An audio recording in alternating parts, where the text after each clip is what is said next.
Bonsoir tout le monde, ici Monsieur Cacahuète et ce soir nous sommes dimanche 21 avril 2019, il est 23h33 et qu'est-ce que tu fais Zulut? Et ce soir dans ce nouvel épisode de Parlons DVD, donc on va vous parler du film qu'on a vu ce soir, il s'agit du Twilight chapitre 2 Tentation. Donc évidemment c'est la suite du premier qui s'appelait chapitre 1, je sais plus c'était quoi, Fascination je crois. Alors j'avais vu, donc on avait vu le chapitre 1, donc Zulut connaît bien la saga des Twilight, comme j'en ai déjà parlé lors du Parlons DVD du précédent Twilight. Donc moi je connaissais déjà le 1, c'était la deuxième fois que je voyais le 1. Là c'était la première fois que je voyais le deuxième film. Donc à 1 ou 2 jours d'écart, c'était vendredi soir qu'on avait vu chapitre 1 Fascination, et là dimanche, oui. Voilà, entre temps, hier soir on avait vu un autre DVD, on avait vu Le Bossu. Voilà, alors on va lire de quoi ça parle. En tout cas, personnellement, je préfère quand même le 2 au premier. J'ai plus apprécié celui-ci, mais je vais vous en reparler dans quelques instants. On va déjà lire un petit peu le synopsis, et on va voir si c'est cohérent avec le film. Alors, qu'est-ce qu'on nous dit au dos du boîtier? Neige, t'arrêtes de bouger s'il te plaît. Tu ne me reverras plus, je ne reviendrai pas. Poursuis ta vie, ce sera comme si je n'avais jamais existé. Abandonnée par Edward, celui qu'elle aime passionnément, Bella ne s'en relève pas. Comment oublier son amour pour le séduisant vampire et revenir pour le séduisant vampire et revenir à une vie normale. Pour combler son vide affectif, Bella court après le danger et prend des risques de plus en plus inconsidérés. Edward n'étant plus là pour la protéger, c'est Jacob, l'ami discret et fidèle, qui va la défendre et veiller sur elle. Mais lorsqu'elle apprend que Jacob appartient au clan des loups-garous, les ennemis ancestraux des vampires, Bella se retrouve face à un terrible dilemme. Bon, si vous le savez pas, c'est un peu dommage, donc le synopsis au dos, il spoil bien quand même quelque chose d'important. Alors ils disent également au dos, adapté du deuxième volume de la saga littéraire à succès de Stephanie Meyer, devenu un véritable phénomène mondial, le nouveau chapitre de Twilight dévoile la suite des aventures captivante de Bella, Kristen Stewart, qui, délaissée par le ténébreux vampire Edward, Robert Pattinson, va trouver refuge dans les bras de son ami Jacob, Taylor Lautner. L'apparition de nouveaux clans fait monter subtilement la tension et permet à ce deuxième opus de se placer parmi les plus grands films romantiques et fantastiques. Plus fascinant que jamais, la saga de Twilight continue de nous envoûter. Après, il y a des petits bonus, interview de Taylor Lautner 10 minutes, commentaire audio du réalisateur Chris Weitz, clip Dead Cab for Cutie, Meet Me on the Equinox, Anya Marina Satellite Earth, Muse, I Belong to You, répétition. Bon, voilà. Bref. Alors, comment résumer un petit peu ce film pour vous en parler? Donc le premier film a été centré sur la relation entre Edward et Bella, donc qui font connaissance, une idylle qui se crée entre eux, tout ça. Le problème c'est qu'il est un vampire et elle est humaine, tout ça. Donc c'est pas si simple que ça. Et puis donc elle découvre également dans le premier film la famille d'Edward, que c'est une famille recomposée de vampires qui ont décidé d'être entre guillemets végétariens, c'est-à-dire qu'ils ne mangent pas des humains, mais ils se nourrissent pas de sang humain, mais à la place ils mangent des animaux. Et puis la rencontre avec 3 vampires qui n'ont pas la même façon de vivre que le clan des McCullen. Je sais plus si c'est des Cullen et des McCullen. Le clan d'Edward, donc c'est 3 autres vampires qui eux ils n'hésitent pas à se nourrir d'humains, tout ça, et ils ont repéré Bella, ils ont décidé de s'en prendre à elle, tout ça. Donc voilà, c'était un petit peu la réalité du premier film. J'avais du mal à accrocher, j'ai eu vraiment du mal à accrocher au premier film, mais voilà. Le deuxième film, je l'ai trouvé bien plus intéressant. Donc, assez tôt dans le film, la famille d'Edward s'en va. Elle s'éloigne, puisque le problème des vampires, c'est qu'ils ne vieillissent pas.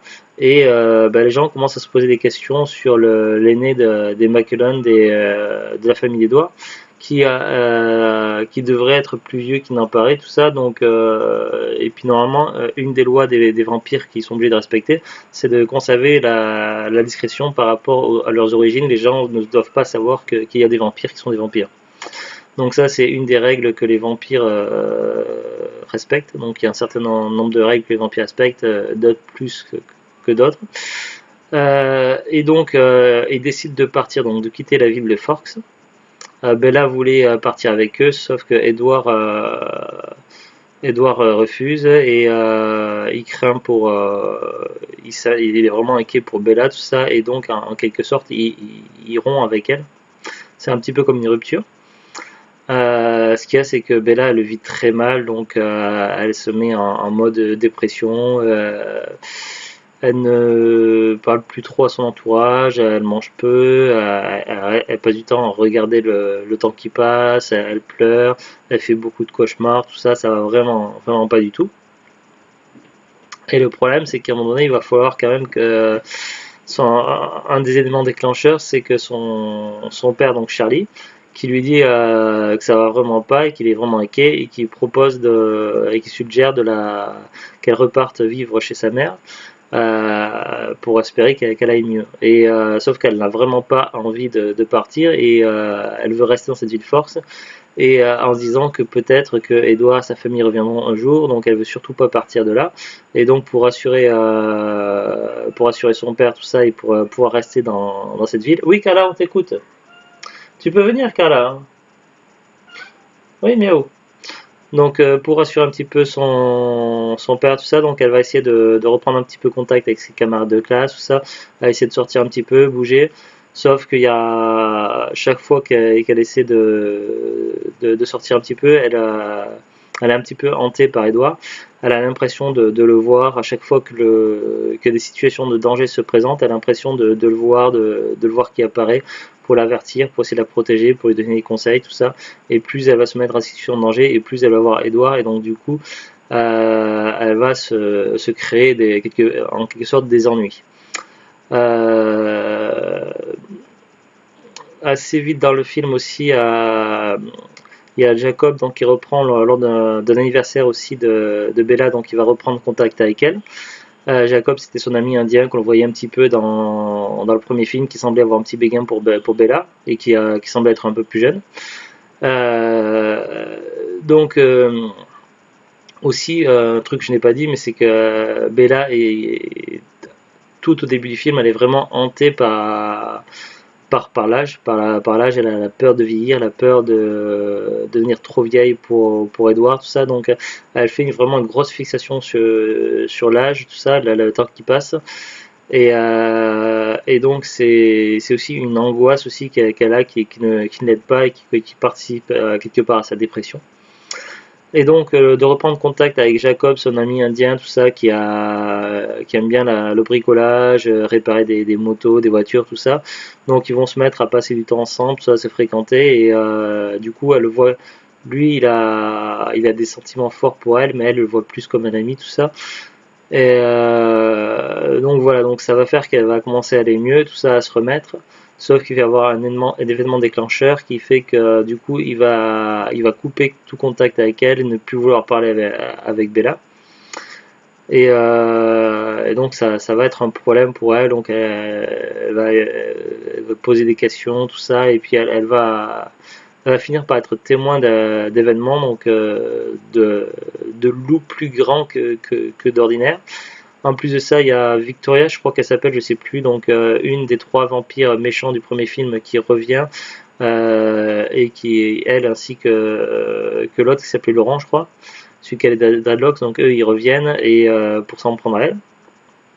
Les loups interviennent et la protègent, et c'est là qu'elle découvre le clan des loups-garous. Enfin, ils appellent ça des loups-garous, mais pour moi, ça n'a pas forcément l'apparence qu'on peut avoir les loups-garous ou les licans dans la mythologie, tout ça. Pour moi, c'est pas vraiment des hommes loups, c'est plutôt comme une transformation, style Transformer, mais en gros loup, super balèze, tout ça. J'aime beaucoup quand même comment, au niveau des effets spéciaux, la transformation en loup, tout ça. La façon dont c'est abordé, j'aime bien. Je trouve que c'est quand même plus stylé que les vampires dans Twilight. Je je trouve que je sais pas, que les loups ont plus de style que les vampires, que ça fait un peu moins factice, je sais pas. Après, c'est une impression. Donc, du coup, elle va découvrir le clan des loups, comment ça fonctionne, le fait qu'ils sont en rivalité avec des vampires, tout ça. Donc, elle va en apprendre plus sur les. Bon, c'est vrai qu'ils emploient le mot loup-garou dans le film, mais pour moi, c'est pas vraiment des loups-garous. Non, donc voilà, donc il va y avoir des choses vont se compliquer un petit peu, tout ça, et puis du coup, elle va en oublier un petit peu Edouard. Sauf qu'à un moment donné, il va y avoir des problèmes, tout ça. Donc, le clan des vampires ressurgit. Edouard, à un moment donné, croit Bella morte. Et du coup, il va se mettre en situation de danger pour mourir à son tour. Donc, elle va devoir courir à son secours. Il va y avoir la tension qui va monter. Il va y avoir des soucis, tout ça. Donc, on va en prendre un peu plus sur les origines des vampires, sur leur chef, tout ça. Plus de détails. On va retrouver évidemment, on va revoir à plusieurs reprises des membres de la famille d'Edouard. Voilà, et puis voilà, je veux pas trop en dire pour pas spoiler, mais en gros, grosso modo, c'est un petit peu sur tout ça le film se passe.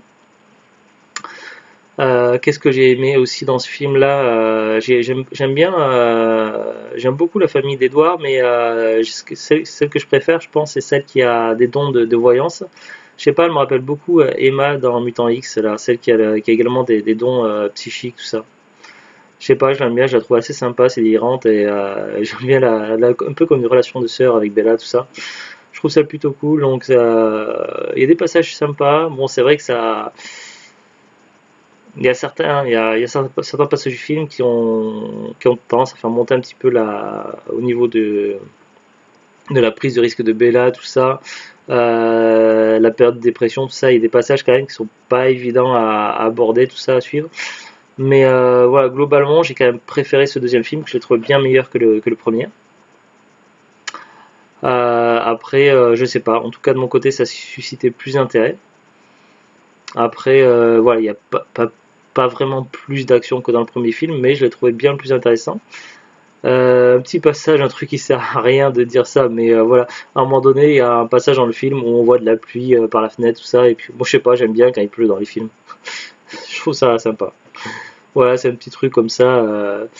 Voilà, je sais plus, je crois que je voulais dire aussi autre chose par rapport à un vampire ou quoi, mais non, je sais plus. Je sais plus ce que je voulais dire. Voilà, sinon, ben, globalement, j'ai quand même mieux aimé ce deuxième film que le premier. Donc voilà, il s'appelle Twilight chapitre 2 Tentation. Alors on va voir ce que peut nous dire Wikipédia au sujet de ce film. Alors, il s'agit du deuxième volet de l'adaptation cinématographique de la série de romans de Stephanie Meyer, Twilight, après Twilight chapitre 1 Fascination, en 2008. Donc ce film-là est sorti en 2009, 18 novembre 2009 en Belgique et en France, 20 novembre 2009 au Canada et aux États-Unis. Donc on l'a eu 2 jours plus tard enfin 2 jours avant les États-Unis, je veux dire. Bon, je vais pas lire le résumé, je vais pas trop spoiler. Au niveau des acteurs, c'est toujours les mêmes, je crois, moins que ça change, mais non, il me semble que c'est les mêmes qui reprennent les mêmes rôles. Qu'est-ce que je peux dire d'autre? Bande originale, est-ce qu'il y a quelque chose d'intéressant? Trame sonore, réception critique. Le film a reçu des critiques plutôt mitigées de la part de journalistes français, mais de bonnes appréciations de la part des spectateurs et rencontre très grand succès au box-office. Le film est sorti en Blu-ray DVD le 24 mars 2010. Aux États-Unis, le DVD fait un véritable carton. On compte déjà plus de 6 500 000 de DVD vendus. Ouais. Il n'y a pas de petites anecdotes, tout ça. Il n'y a rien d'intéressant à lire sur Wikipédia sur ce film-là. Bon, tant pis. Il me semble que depuis la dernière fois que j'ai regardé sur Internet, sur Amazon, le prix du coffret des 5 DVD a baissé un petit peu. Il me semble qu'il y a 2 jours, il était un peu plus cher. Donc là, si vous cherchez les DVD Twilight, donc l'intégrale, les 5 films, expédié vendu par Amazon à 18,36 €, alors que le prix conseillé était de 30,08 €. Il me semble qu'il a baissé un petit peu depuis vendredi, sauf si je me trompe. Ah mes souhaits. Je sais pas, j'ai vraiment pris froid ce week-end. Donc voilà, donc pas grand chose à dire de plus. À voir la suite, voir ce que ça donne, si j'ai préféré, si j'aimerais la suite ou pas. Je ne sais pas encore. Ah si, voilà ce que je voulais dire. Il y a toujours cette fameuse histoire